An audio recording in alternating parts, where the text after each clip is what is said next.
the act of persuading or enticing someone to do something. Most commonly, but not limited to, engaging in a sexual relationship, relying on charm, flattery, and psychological influence to lower a person's resistance, often moving them to make a choice they wouldn't have otherwise considered. This technique, which has been used throughout history by historical figures, politicians, and spies as a strategic tool to gain political alliances, extract classified intelligence, or win public devotion, is known as seduction. Used for leverage, power, and influence, utilizing charm, charisma, and psychological manipulation to achieve their goals. Throughout history, seduction has served as a powerful tool across several key arenas.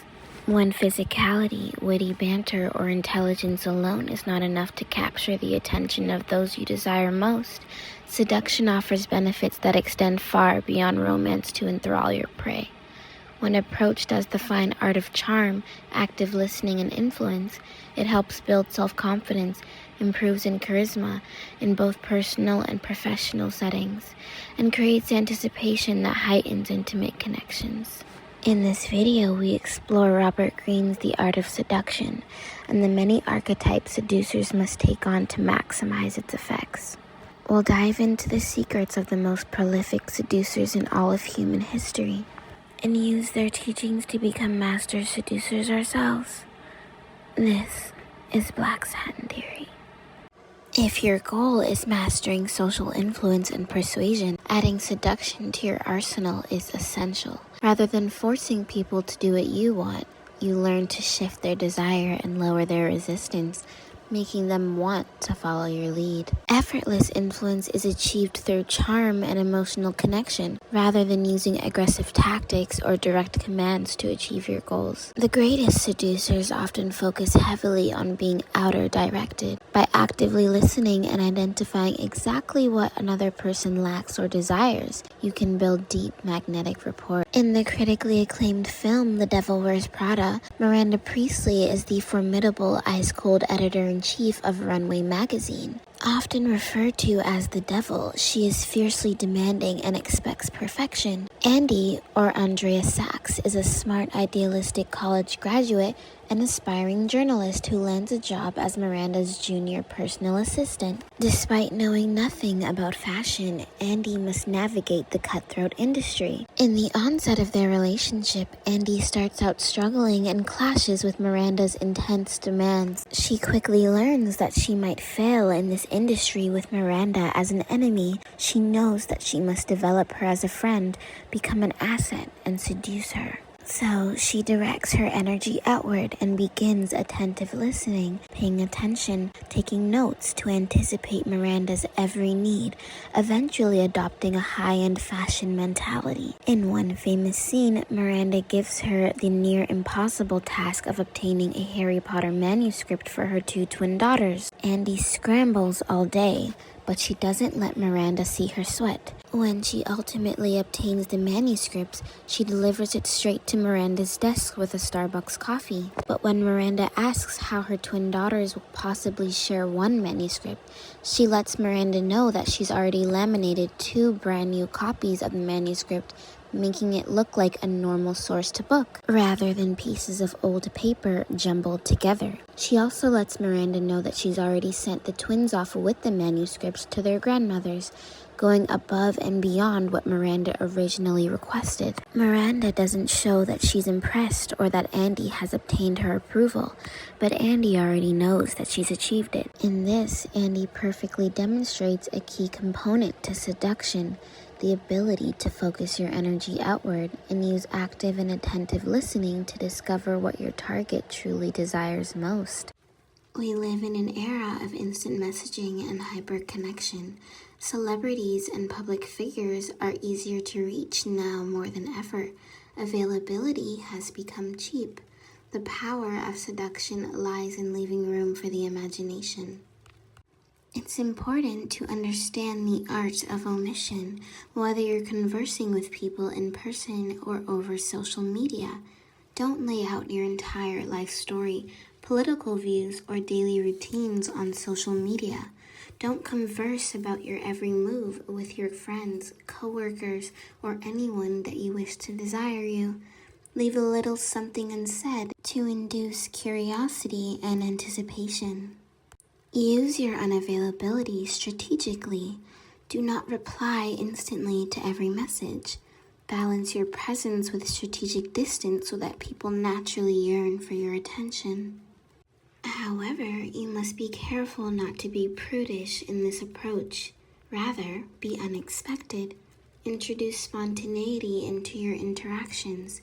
Break the predictable routine with a surprise phone call, a post, a novel shared experience, or an intriguing change of subject. Many celebrities, actors, and musicians are already aware of this tactic.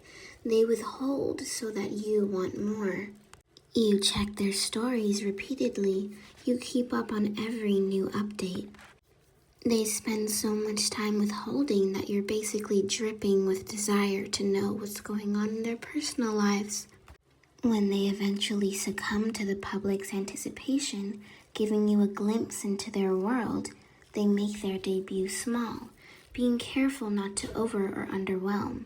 This tiny glimpse does barely enough to satisfy your cravings, keeping you trapped in a cycle of interest and coming back for more every time.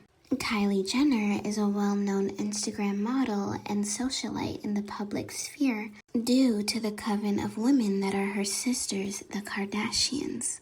Despite coming from a reality TV family that built an empire on oversharing, Kylie Jenner and Travis Scott intentionally kept their romantic relationship deeply guarded from the public eye. Due to their disciplined aversion of the public eye, the couple had been involved in many scandals and rumors throughout the duration of their relationship.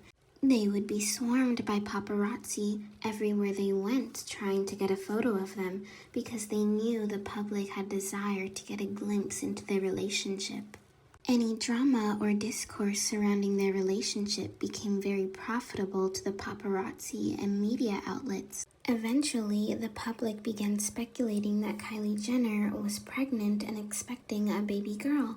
She did nothing to confirm these rumors until February 1st, 2018. There was no major reveal on Keeping Up with the Kardashians via magazine cover or any spectacular fashion.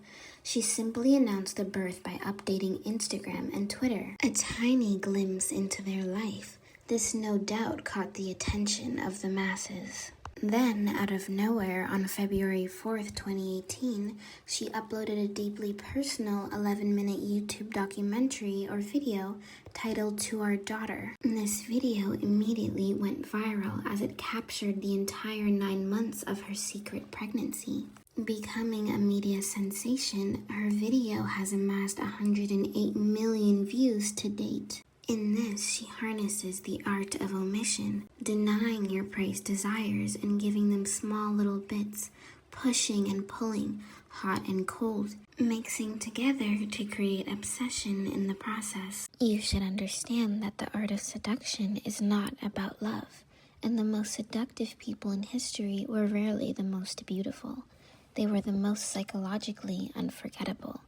Robert Greene's The Art of Seduction is often mistaken for a dating book. It isn't. It is a book about power, about influence, about understanding one terrifying truth. People do not fall in love with reality. They fall in love with perception. The people who are able to understand this quietly control rooms, relationships, opportunities, and attention without ever appearing forceful. So what is seduction really? Greene describes seduction as a psychological process where emotions override logic. The seducer does not convince. The seducer creates fantasy. This is why some people walk into a room and instantly become magnetic, not because they are objectively superior, but because they understand how to control perception. The art of seduction argues that attraction is rarely rational. People project fantasies onto others.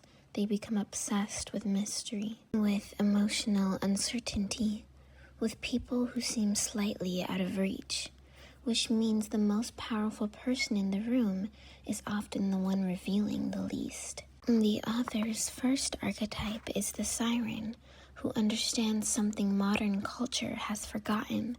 Attention is emotional currency. The siren does not chase attention. She absorbs it. She always speaks slowly, moves slowly. She is never in a rush, reveals selectively. And because she is not desperate to be understood, people begin trying to understand her anyway. A common example, and one listed in Robert's book, is Marilyn Monroe, the vulnerable siren. Marilyn mastered the art of making her target feel like her protector while completely controlling the room. Her combination between intense sexual appeal with her innocent childlike vulnerability was said to evoke sexual arousal in various men. Her breathy, whispery voice and slow, deliberate movements created an intimate illusion, what I would refer to as her siren call. She made every individual in an audience of thousands feel like she was only looking at them. Jessica Rabbit displays the subversive siren.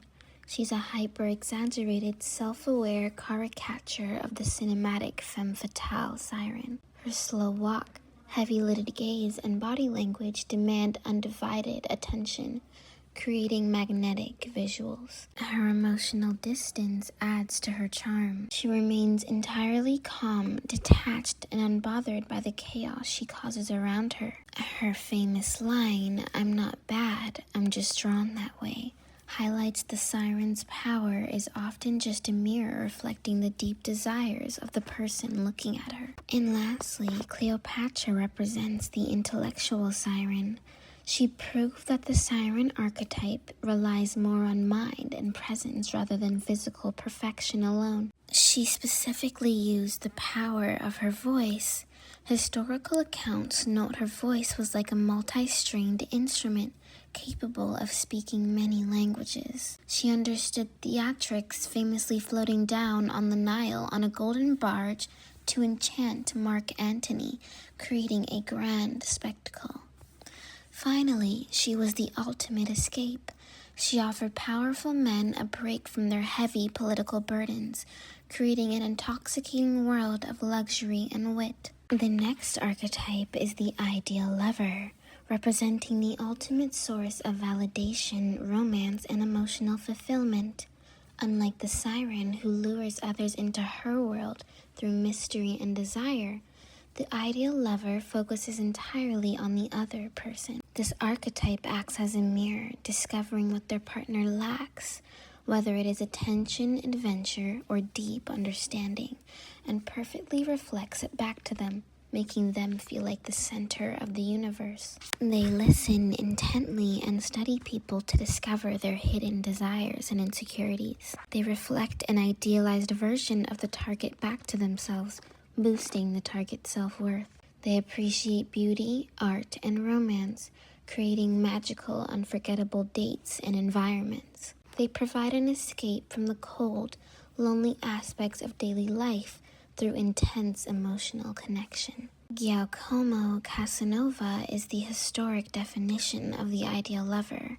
He did not just seduce women, he genuinely fell in love with each one, listened to them, studied their minds, and fulfilled their specific emotional and intellectual needs. From The Great Gatsby, Jake Gatsby is the literary ideal lover.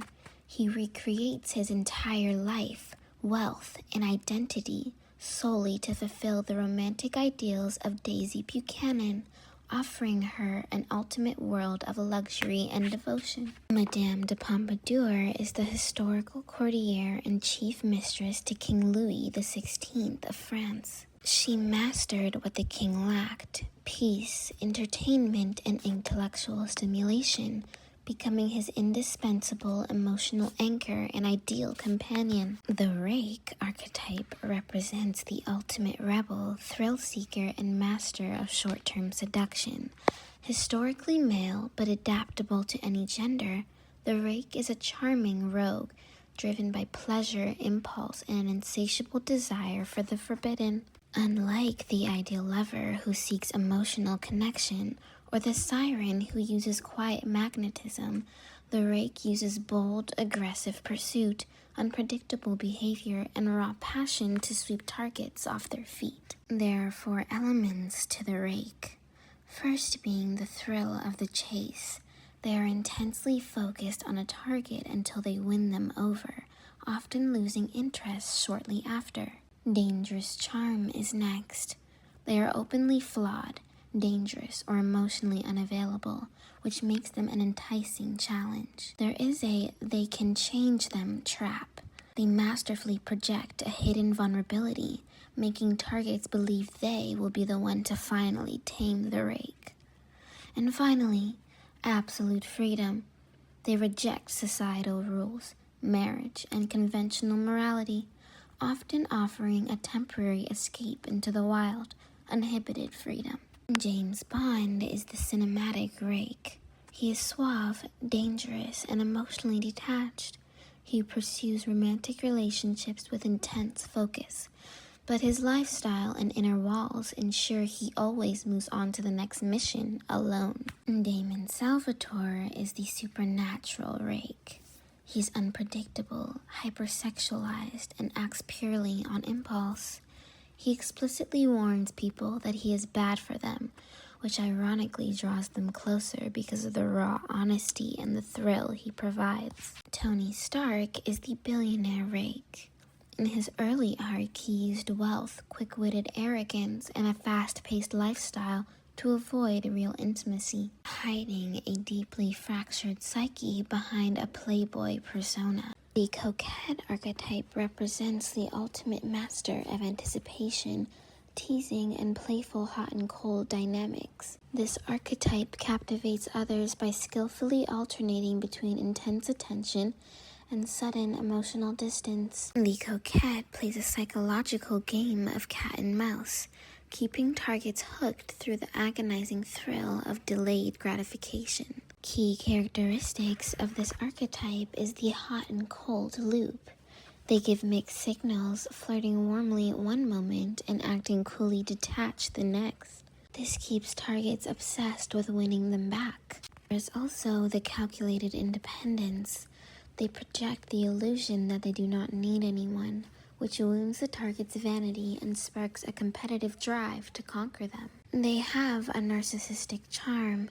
They feed on being chased and adored, using self-love and confidence as an attractive, elusive prize. And finally, they utilize delayed gratification. They understand that desire grows in the absence of the object, intentionally creating space for the target's imagination to run wild. Holly Golightly from Breakfast at Tiffany's is the quintessential cinematic coquette. She is flighty, charming, and deeply affectionate, yet she constantly evades commitment and physical attachment, treating life and relationships like a beautiful temporary game. Claire Waldorf from Gossip Girl is the modern television coquette.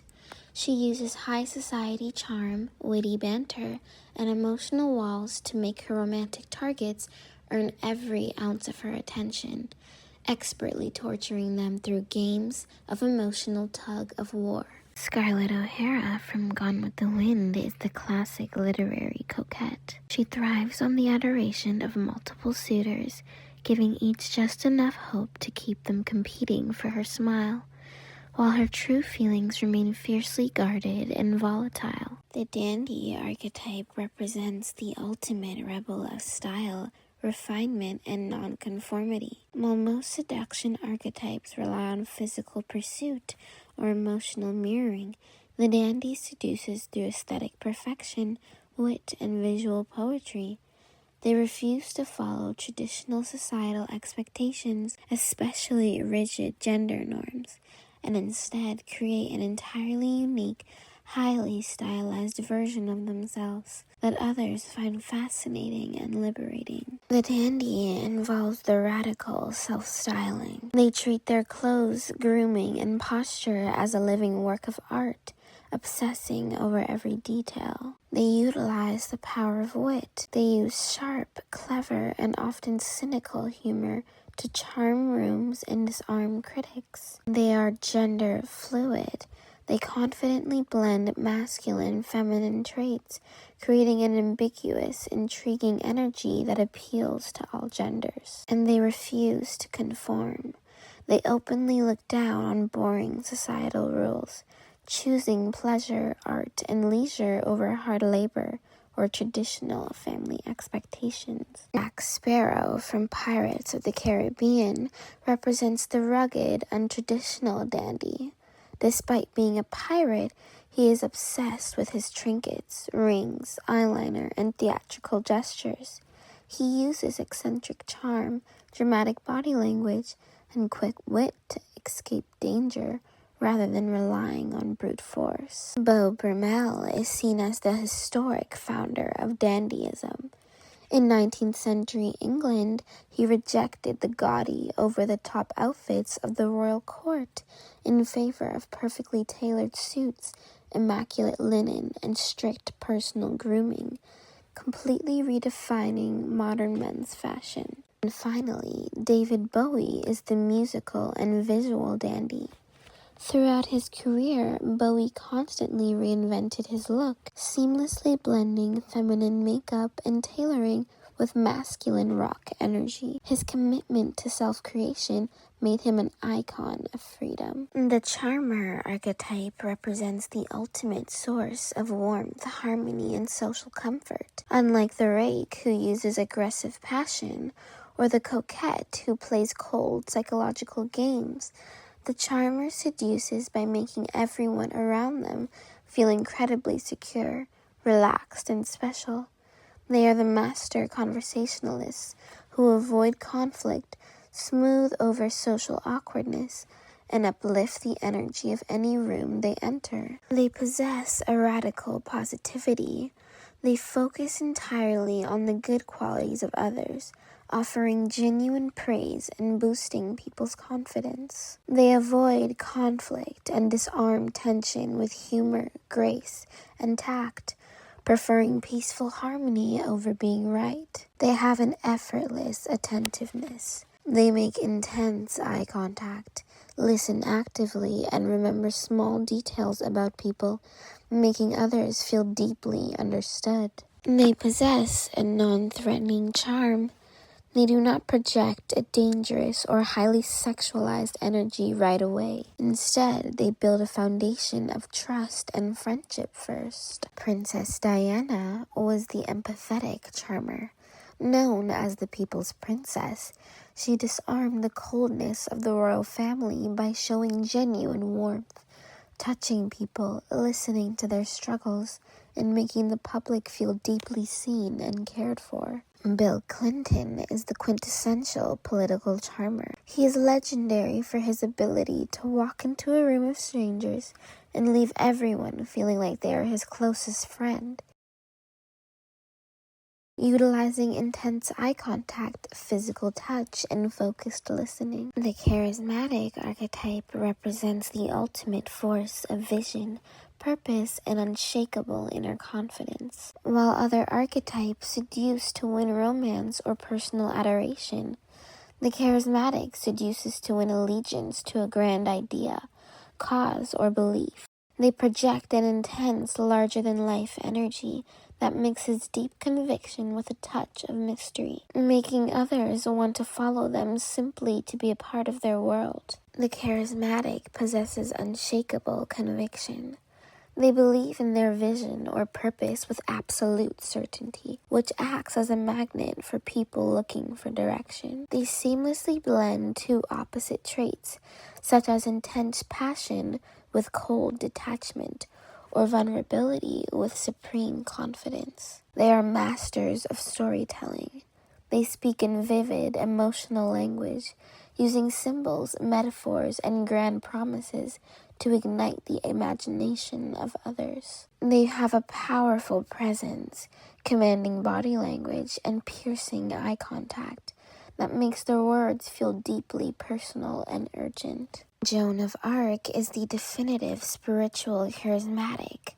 A young peasant girl with no military training, Her absolute unwavering faith in her divine visions inspired an entire French army to rally behind her and turn the tide of a war. Malcolm X is the oratorical charismatic.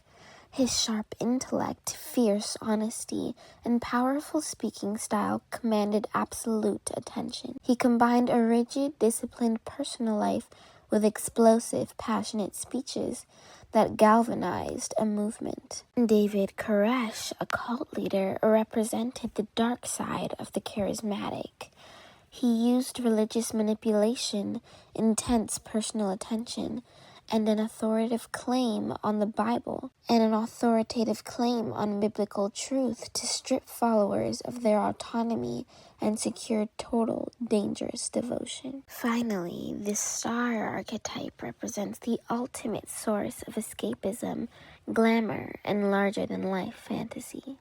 Unlike the charismatic who sells a vision, or the charmer who makes you feel special, the star focuses entirely on the illusion of perfection. They step out of the messy, mundane world and present themselves as stylized, untouchable icons, allowing ordinary people to project their own dreams, fantasies, and desires onto them. Using the fetish of attainability, they remain distant, mysterious, and slightly out of reach, which only heightens the public's obsession with them. They possess a chameleonic nature, a blank slate quality, allowing them to transform their look and adapt to different cultural fantasies over time. They have a flawless presentation.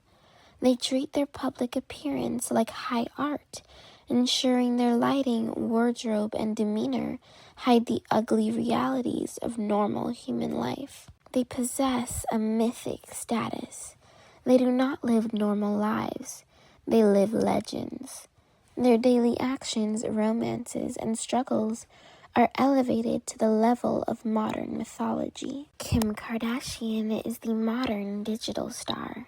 She mastered the art of being famous for being famous, treating her entire lifestyle, body, and family dynamics as a highly curated, heavily edited reality show that sells a specific fantasy of hyper-wealth and beauty. Michael Jackson was the tragic, hyper-isolated star. He lived a completely surreal life behind the walls of Neverland Ranch, turning himself into a global, untouchable icon of music, dance, and visual spectacles that felt entirely separate from normal human reality. Andy Warhol is the self-made conceptual star. Warhol famously understood that a star is just a product of projection. He used a wig, a deadpan expression, and absolute emotional detachment to turn himself into a hollow icon of pop art, letting the media fill in the blanks. Now, all these archetypes are effective in some fashion, while some remain powerless to others. As a seductor or seductress, you must analyze your prey and discover which archetype